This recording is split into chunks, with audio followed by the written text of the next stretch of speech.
Hello viewers, notebook IAS के daily current spotlight programme में अभी की खबर है ओबीसी उपवर्गीकरण पर न्यायमूर्ति रोहिणी पैनल की रिपोर्ट।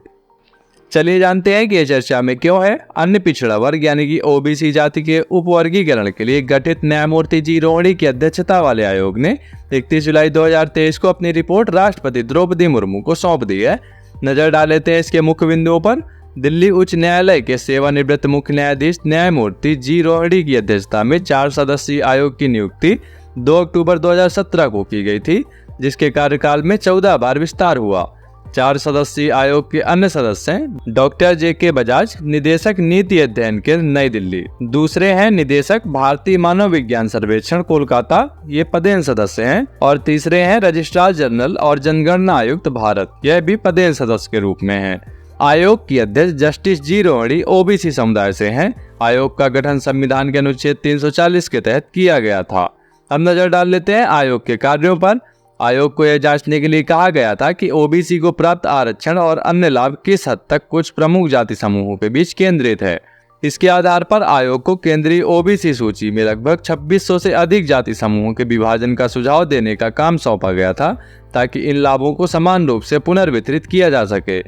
आयोग को ऐसी विकृतियों को भी पहचानना था जिसमें कुछ जातियों ने ओबीसी के लिए 27% कोटा के तहत उपलब्ध लाभों के बड़े हिस्से पर कब्जा कर लिया था। इसके अतिरिक्त सुधारात्मक कार्रवाइयों पर सुझाव देने का काम भी सौंपा गया था। अब जानते हैं आयोग के उद्देश्यों के बारे में। केंद्रीय सूची में ओबीसी की व्यापक श्रेणी में शामिल जातियों या समुदायों के बीच आरक्षण के लाभों के असमान वितरण की सीमा की जाँच करे। ऐसे ओबीसी के भीतर उपवर्गीकरण के लिए वैज्ञानिक दृष्टिकोण से तंत्र और मानदंड बनाने पर कार्य करे। ओबीसी की केंद्रीय सूची में संबंधित जातियों या समुदायों या उपजातियों की पहचान करने और उन्हें उनकी संबंधित उप श्रेणियों में वर्गीकृत करने का कार्य शुरू करे। ओबीसी की केंद्रीय सूची में विभिन्न प्रविष्टियों का अध्ययन करना और किसी भी दोहराव, अस्पष्टता, विसंगतियों और वर्तनी या प्रतिलेखन की त्रुटियों में सुधार की सिफारिश करना है।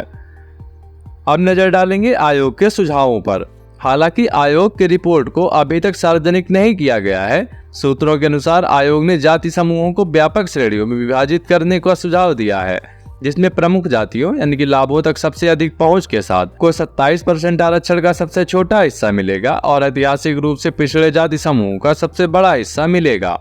ओबीसी जाति समूहों को उपवर्गीकृत करने की सिफारिशों के अलावा आयोग ने ओबीसी सूची में प्रविष्टियों की सूक्ष्मता से जांच करने और जातियों की सूची को तर्कसंगत बनाने के लिए प्रविष्टियों की वर्तनी में चूक और सुधार का सुझाव देने की भी सिफारिश की है।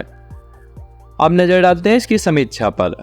सर्वप्रथम वर्ष 2015 में राष्ट्रीय पिछड़ा वर्ग आयोग यानी कि NCBC ने ओबीसी को अत्यंत पिछड़े वर्गों, अधिक पिछड़े वर्गों और पिछड़े वर्गों जैसी 3 श्रेणियों में वर्गीकृत किए जाने की सिफारिश की थी।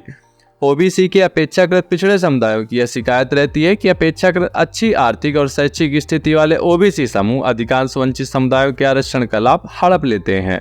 कई लोगों का मानना है कि उप समूहीकरण से घटक समूहों के बीच आरक्षित लाभों का समान वितरण हो सकेगा। वर्ष 2018 में रोहिणी आयोग ने पिछले 5 वर्षों में ओबीसी कोटा के तहत 1.3 लाख केंद्र सरकार की नौकरियों और पिछले 3 वर्षों में विश्वविद्यालयों, IIT, NIT, IIM और एम्स सहित केंद्रीय उच्च शिक्षा संस्थानों में ओबीसी प्रवेश के आंकड़ों का विश्लेषण किया। विश्लेषण में 983 ओबीसी समुदायों, जो कुल ओबीसी का 37% है, के नौकरियों और शैक्षणिक संस्थानों में शून्य प्रतिनिधित्व पाया गया और 994 ओबीसी उपजातियों का भर्तियों और प्रवेशों में केवल 2.68% का प्रतिनिधित्व है। हालांकि अद्यतन जनसंख्या डेटा की अनुपस्थिति के कारण इस विश्लेषण की अपनी सीमा थी। अब नजर डालते हैं आज के प्रीलिम्स प्रैक्टिस क्वेश्चन पर। ओबीसी उपवर्गीकरण पर गठित न्यायमूर्ति रोहिणी आयोग के बारे में निम्नलिखित कथनों पर विचार करें। पहला है, इसका गठन 2 अक्टूबर 2020 को किया गया था। दूसरा है, इस आयोग का गठन संविधान के अनुच्छेद 16 के तहत किया गया था। आपको बताना है कि उपर्युक्त में से कौन सा या कौन से विकल्प सही है अथवा हैं।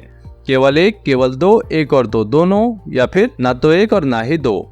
इस प्रश्न का जवाब हमसे कमेंट बॉक्स में जरूर साझा करें। मिलते हैं आपसे नए एपिसोड में।